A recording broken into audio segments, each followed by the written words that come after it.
Today we have back with me my very, very lovely and beloved brother, my co-host, Mario Singh. And Mario, you want to say hi to everybody? Hi, everyone. We are so excited to host you for another exciting version of the Telos podcast. The Telos podcast is really a podcast where we bring in exciting individuals who share with us their real life experiences in the marketplace to bring a kind of relevance for all of us, to inspire us, to challenge us to live out a great life out there in the marketplace. So today we've got a really special guest. His name is David. I'll jump right into introducing David, but I'm sure he'll do a better job at doing it himself. But I just want to give you give our audience a quick introduction of who David is. So David is a co-founder of a social enterprise called Wateroam. They've won many awards throughout the years. They're making a huge dent in the universe in terms of bringing clean water to all parts of the world. So let's give a warm welcome to David. David, would you like to give us an introduction of yourself and Wateroam, bro? Yeah, sure. Thanks again, Sherman and Mario, for having me as part of this podcast. So for myself, I'm married to my wife, Javian. My parents were originally from Hong Kong, and I grew up mostly in Singapore because they brought me here by the time I was 6 months old. So very much grew up here in Singapore. I serve in a local church and support the missions team, as well as involved in the community service arm. So reaching out and doing missions is quite very much on my heart. For my day job, which as co-founder and CEO of Wateroam, what we do is we develop portable water filtration systems that are then sent out to countries and communities that have been hit by disasters or have rural conditions. So we're thankful that so far we have been able to reach out to more than 40 different countries through Wateroam. Amazing. Thanks, David, for that wonderful introduction. And as all of us can tell, David's vision is beyond Singapore, is beyond local. It is a global vision. And we thank God that we have a brother in him and one that will come share his journey with us. And maybe if I could ask the first question, David, would you please speak about the values that you hold firm in your company? I'm sure running a business is tough, leading people is tough, but what are some of these values that you carry and you hold that you use to run your company? I think the first value that is very important, especially for leaders, business leaders, how I see is that we must lead from a position of wholeness, WHOLE, rather than from a position where we have a hole in our heart, which is HOLE, right? So leading from a position of wholeness means that we're not filled with that pride or ego. We don't have this necessity. It's not necessary to fill up our hole with all this unhealthy ambition, accolades, flattery. But what we are leading from is from a sense of deep worth, from a place that we draw our identity from God, and we know that beyond everything, we are a child of God, and we don't have to desperately prove our own identity, our own self-worth. And that really helps us to work from a position of rest and not out of strife. And it really allows us to demonstrate love a lot better, a lot easier to those in our team, in our those who are stakeholders, our customers as well. So I think that's one key thing that I do my best to instill in the leaders of my company.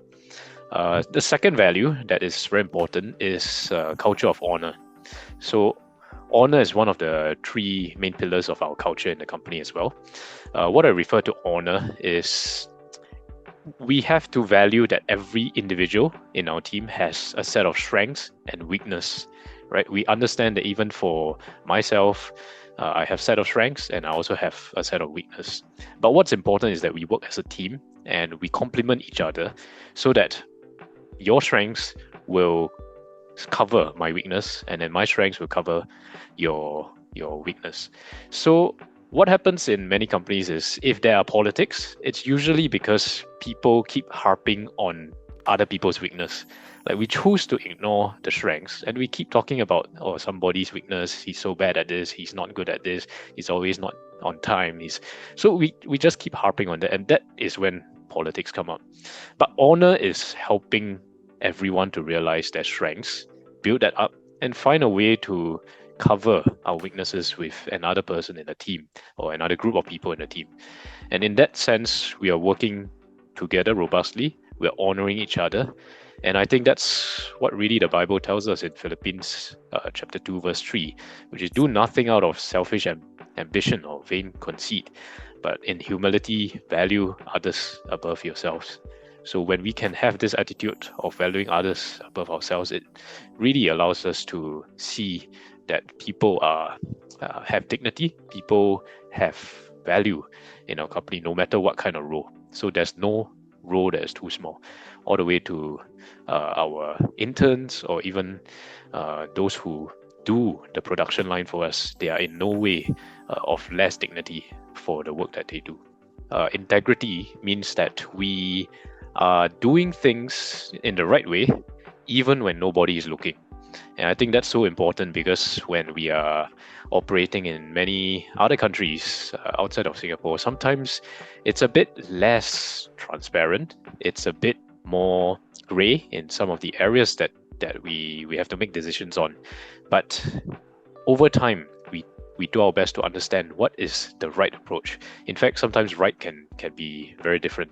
But I think right must come out of what it means for the purpose of the company, for the purpose of viewing the business as a conduit of love and justice out there. So can we make those decisions in that manner that will hold highest level of integrity and righteousness? This goes towards our purpose of the business as well, because we are in this business not just for profits. We believe that business can be a means of being a conduit of God's love and justice, which means that the profits are a healthy means to a good end, but it is also a means to impact lives in the world. It's not the sole objective of the business, but it is really to support our key vision.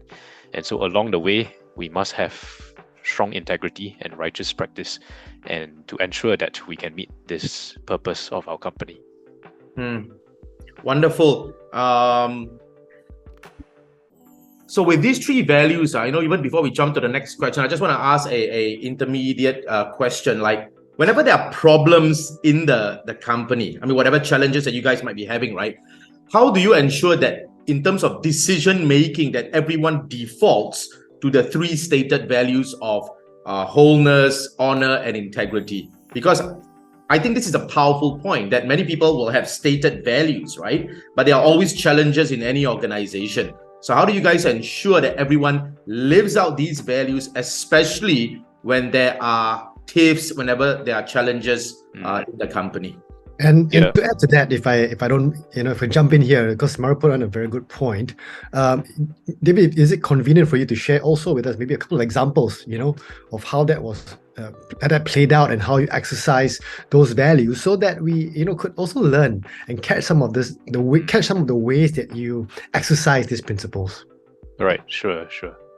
So regarding Mario's question, I think when it comes to challenging situations, regarding how a certain decision adheres to our company values, I think it always boils back to not just a piece of write-up from the founder saying that this is our culture and these are the three values, but it is the living out of that culture on a day-to-day basis by the founder, by the senior management, and having the team see how we have been making those decisions daily and monthly and on a long-term basis.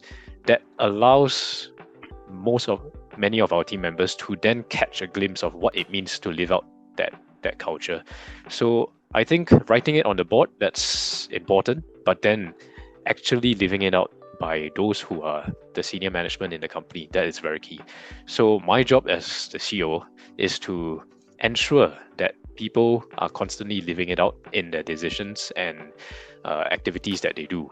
So when I notice that something is out of line, then I need to speak up. I need to pick it out and say that this should be made in another decision, in another manner, or a certain activity should have been done in another manner in order to live out that right culture that we are trying to set in Wateroam.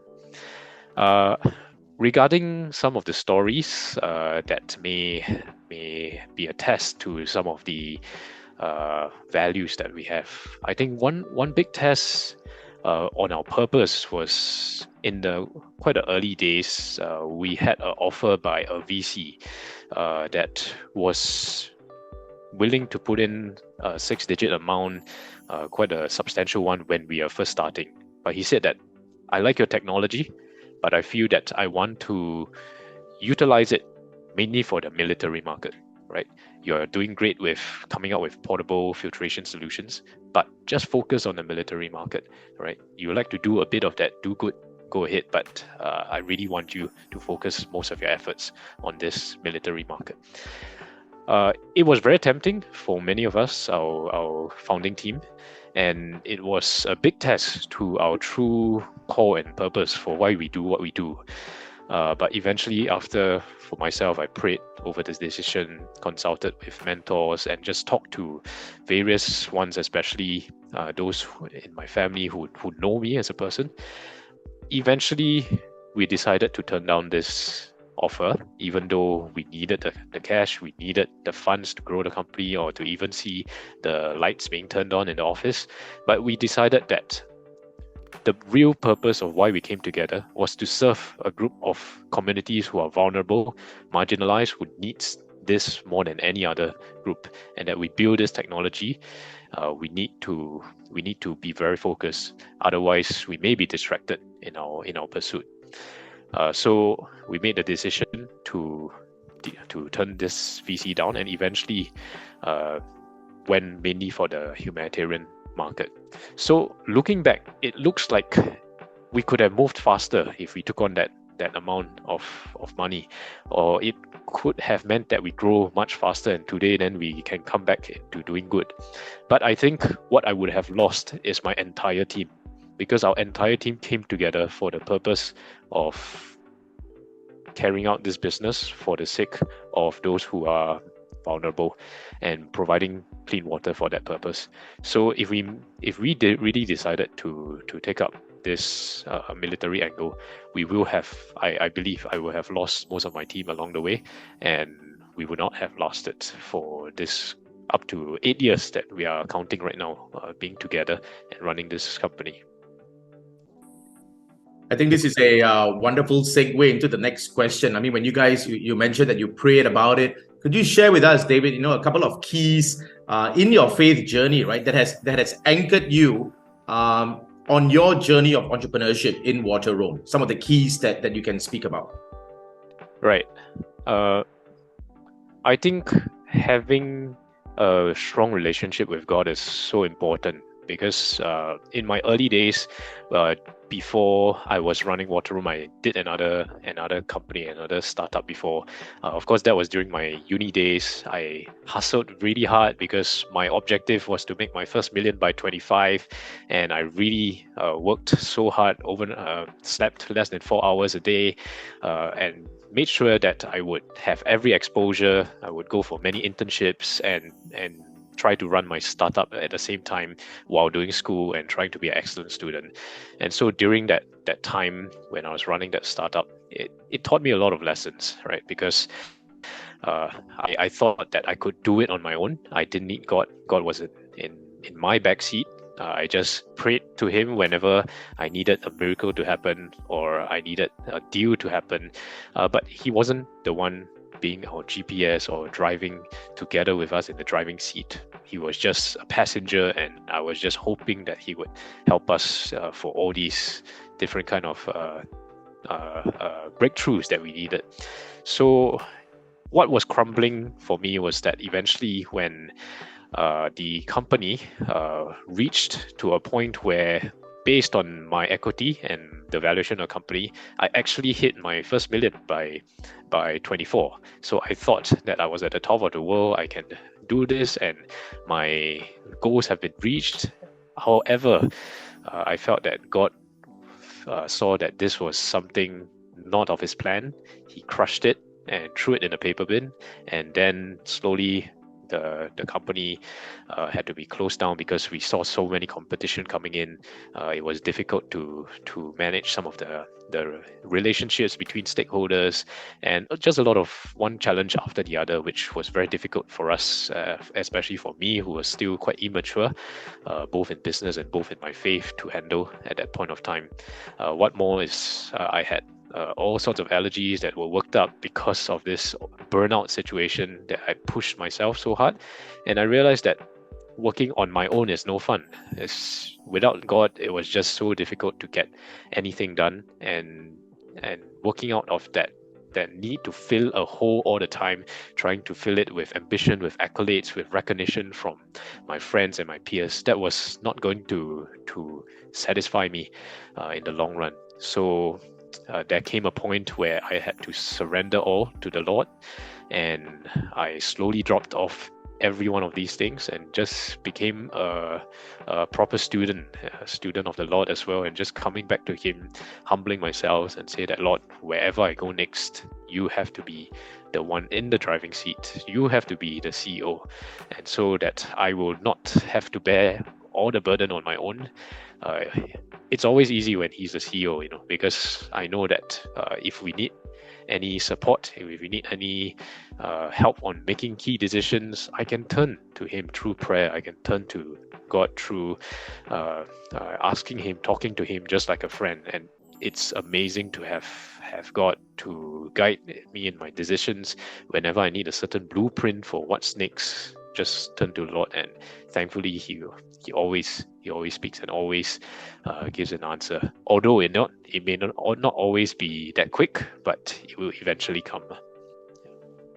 Thanks, David. Thanks for sharing that amazing journey. I mean, I hear you talking about how, preceding Wateroam, you had this journey of really surrender and, kind of giving up your ambitions and your dreams. And I think that is quite reflective of a lot of journeys. I mean, I'm sure Mario's got, and some of us who have heard his podcast, and he's got a journey that way as well.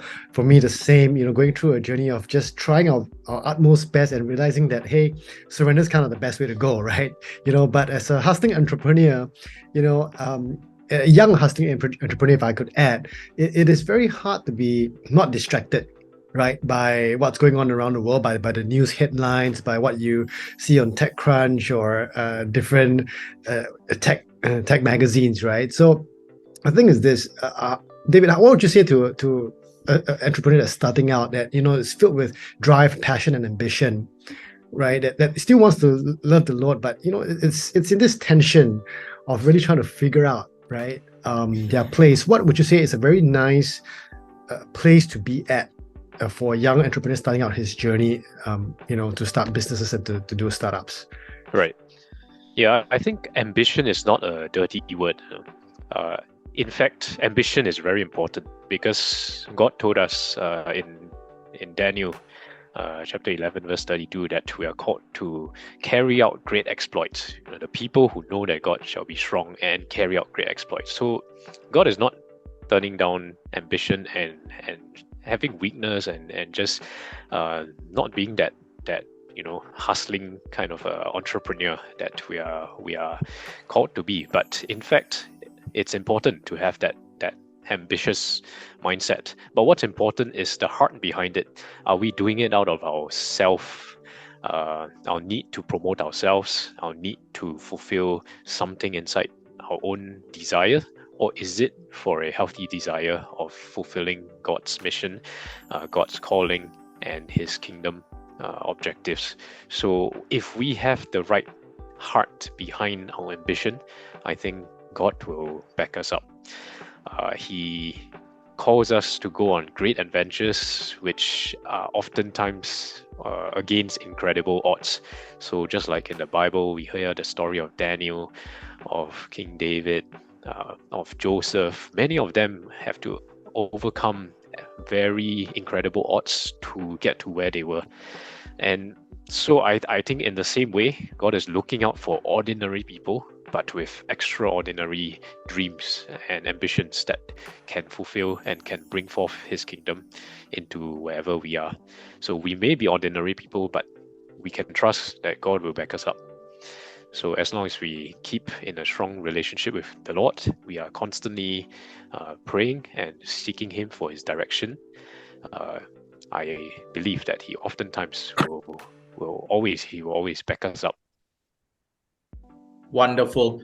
Man, I'm wholeheartedly in agreement with you, David. Like, I give you an example. Like a few nights ago, we were sharing a session with some of our new members in Gatekeepers, and I think it was a question, but I found myself saying this, right? Like, if God calls you to make $1 billion, go make $1 billion, right? It's not as if like we have to curb our ambition. So it's really the heart behind it. I think you put it so succinctly. It is the heart behind it. Are we doing it for our own vanity, our own self-righteousness, or is it something that the Lord has laid on our hearts? So when you mentioned Daniel 11:32, those who know the Lord will do great exploits for Him. At the end of it all, I think it's really about obedience. What is the Lord saying? And I think you put it in a very beautiful way about that analogy of the driver's seat. In our lives, really, are we yielding and surrendering entirely to the Lord? There's this funny song that I just want to share with you. Sometimes I talk to the kids about this. I'm sure many of us have heard of this song, I Surrender All, right? And there's a parody of this song. You can go and find it on YouTube that actually says, I surrender some. It is so, and it's sung to that tune, right? and it's just, it's funny. I found it funny. So that's one thing I just wanted to share is about the obedience of the heart. It's not really about curbing ambition. The second thing to just have a quick take on it. When you spoke about Philippians 2:3, bro, it sounds like as if we rehearsed the entire conversation, man. Even on that new members night, that was actually a verse that I shared with everyone. Oh. All right. It was exactly that, to esteem others above ourselves, in the spirit of servant leadership. So kudos to that. That's wonderful. Segging way into the next question, can we just want you to share more on this, right, David? In terms of your work, and work is important. All of us are talking about work, ambition, marketplace, and all that. Specifically, your work, right, that you are doing out there. You mentioned like you guys are now in 40 countries, right? And you have probably reached out to like a few 100,000 people. How do you see that as fulfilling the mandate that God has given you? How do you see that reflecting God's character and personality in your life and in the marketplace? Sure. I think one area that I see God's character is God really cares about justice for His people, right? In the Bible, we always hear that Jesus is reaching out to the vulnerable, the marginalized, the widows, the orphans, and all these who are affected by various situations in life. And I think God has a soft spot, for such communities. So I believe that businesses should always have an angle where they're also reaching out to such communities. Maybe they're not your direct consumer or your customer, but perhaps you can still find a way to bless them. You hire people like that, or you find a different angle to support and bless them. And this reflects God's justice, which is He cares and He wants equality, equal access to basic needs for many of these people who may have been marginalized, may not have been reached by our conventional technology or pipeline of service providers. So that's why I see that the work that I do is very purposeful and meaningful. And that's what got me into it, which is I really wanted to see that my second business that I went into wasn't just about profits, but really going in because there was a heart to serve those who are marginalized and vulnerable. The second character that I feel is very important to bring up of God when we do our entrepreneurship journey is that God is very creative and innovative. Like how He created the world, every little part of every insect, every living creature, and even us as humans, like we are also intricately and so beautifully designed. It's very difficult to see how all this just happened by coincidence. And so God's creativity can be seen when we express ourselves through the innovation that we do. When we carry out entrepreneurship, it's a journey of doing innovation. either innovating in our products or innovating in the service that we provide. And for us, I see that coming up with a new product, coming up with a new technology is an expression of God's creativity and his innovation, and utilizing this as a way to bless our neighbors, bless the people who need it most, and bless those that we are called to love. We're called to love our neighbors, and we can love our neighbors through our innovation, through our technology, and through the business that we build.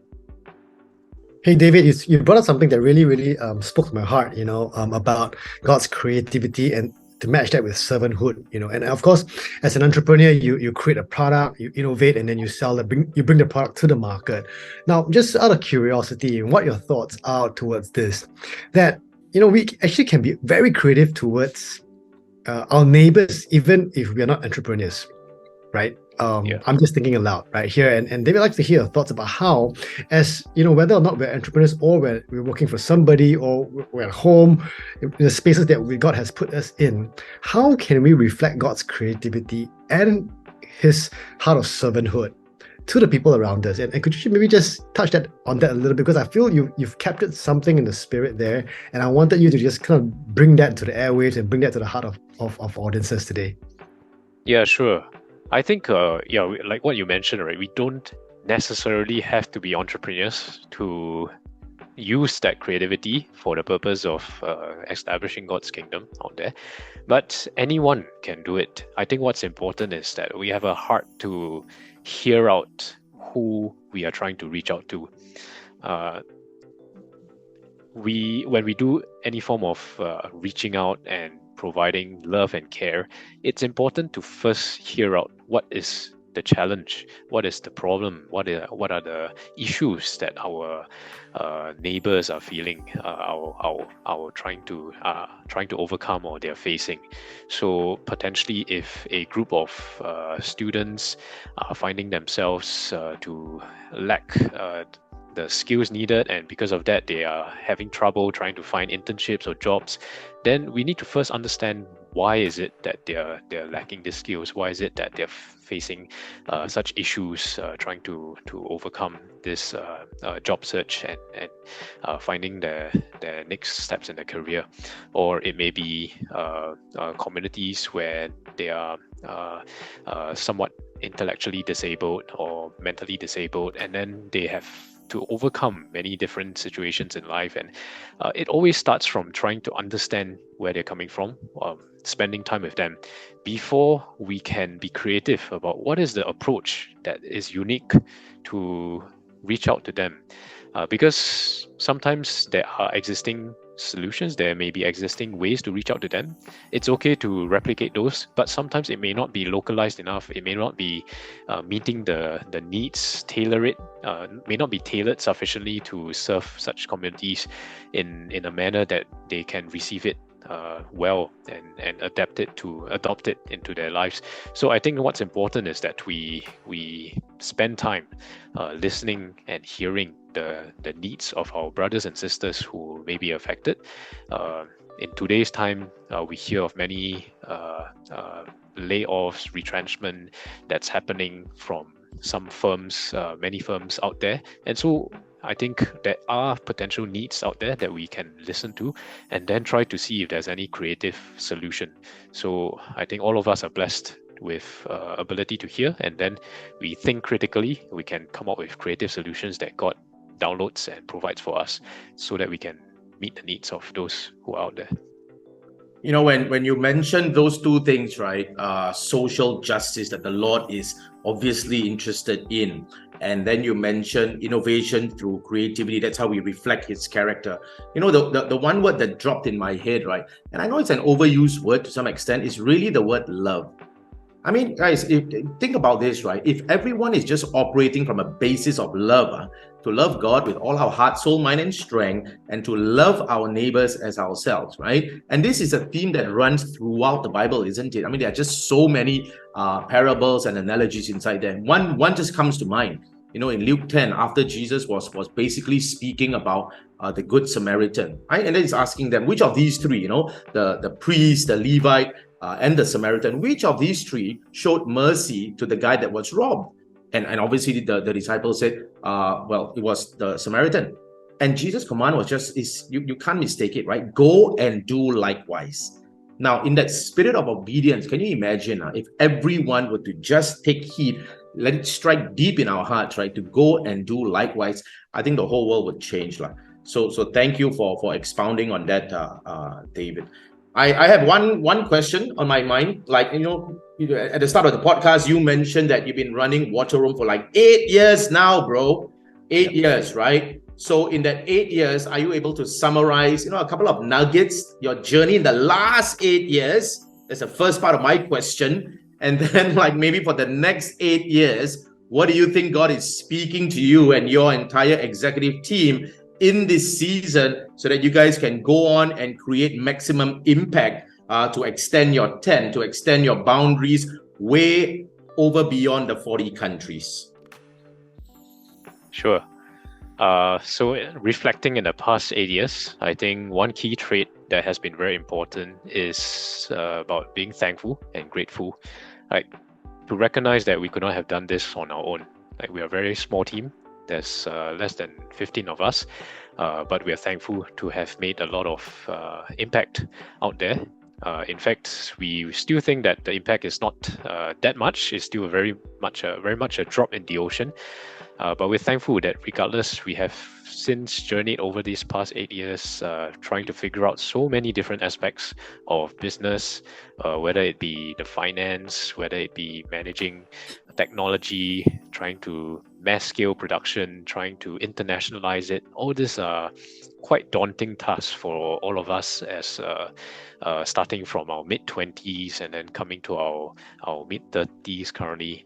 I think it's been a very exciting journey, which has many of its ups and downs, but we're thankful for so much support that has been given from various mentors, institutions, the funders, and all the different organizations who believed and supported in us.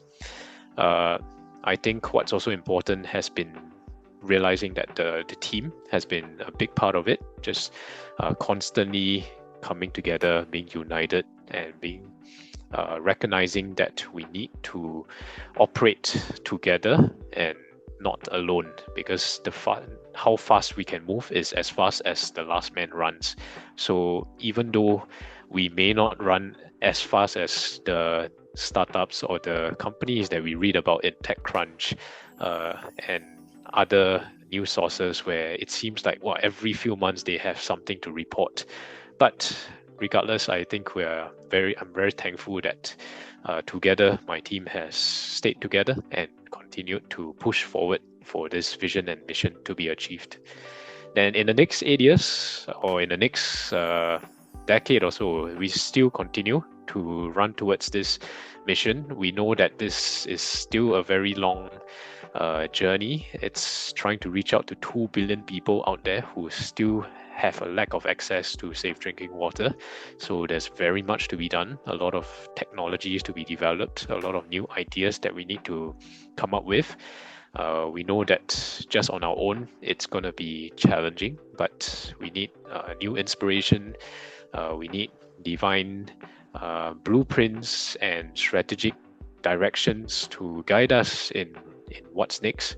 It's really about sending forth this little bit of vision and mission that we have had, and hoping that many more in the world will join us and be aligned in this mission, partner with us so that we can bring it to many more places out there in the world and actually have a very strong logistics and supply chain manner to distribute internationally. Amazing. Thank you, David. And that's really encouraging, very inspiring for me as well. And I'm sure you would agree for our audiences out there. This also brings us kind of to the end of this episode of our Telos podcast. And we once again want to thank David. Thank you so much for being with us on this podcast and to share your journey in such an authentic and very clear manner. I'm sure our audiences will be very, very, very blessed. And we look forward to seeing you, our audiences, at our next podcast. So from the guy with the hair and the guy with no hair, thank you for joining us. We will see you at the next Telos podcast. Thank you. Thanks, David. Thanks, guys. See you. Thank you for joining us in this episode of the Telos podcast. Always remember your reason for being. See you at the next episode.